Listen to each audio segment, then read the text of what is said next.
Festival kicks off tonight with a pretty unique documentary. The idea here is to bring people together from different backgrounds, races, and cultures and give them a seat at a very special table.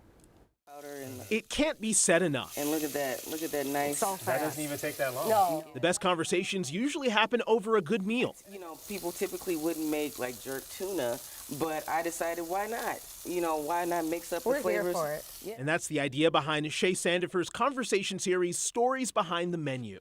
As we chopped it up in the KARE 11 kitchen, Look at that nice sear. she explained to me how the idea started in her own kitchen years ago. So it started off my home with like 10 people and me cooking. And now we're at the beautiful Mosaic venue, Minnesota, and we just hit 150 people 3 weeks ago. Shay has recruited chefs from across the state to prepare delicious recipes, including Nia Vang, Melissa Silva, and Sean Sherman. Attendees experience a 5 to 7 course dinner with the chefs talking about their history and culture, conversations that could be the catalyst for even wider ranging discussions. But I'm quite sure in this world we have a lot to talk about, right? And it doesn't have to be negative. I think sometimes when you bring racism in a conversation, people think negative, right? But actually what we're talking about is a healing process. And now Shay gets to bring that message to an even bigger audience. We're going to give you a little history and then go right into the dinner. A short documentary featuring stories behind the menu is set to open this year's Twin Cities Film Fest.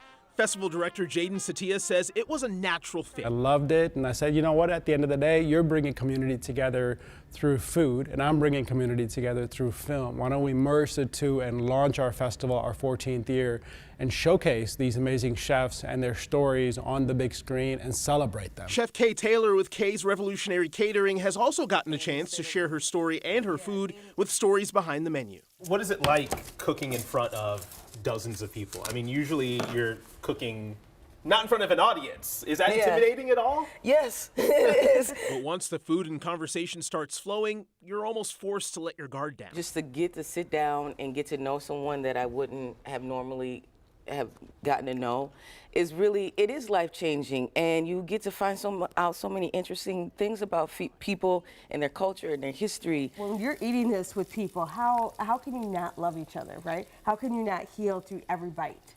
You know, because I know we're about to heal through this. Oh, we're absolutely. There's a lot of healing that's about to take There's a lot place. of healing, right? And that's what Look at it's about. that. Look at that. That's perfection. That food was perfection. I'd never had tuna steak before, and it was amazing. The jerk seasoning just complemented everything so perfectly. There was coconut rice. Anyway.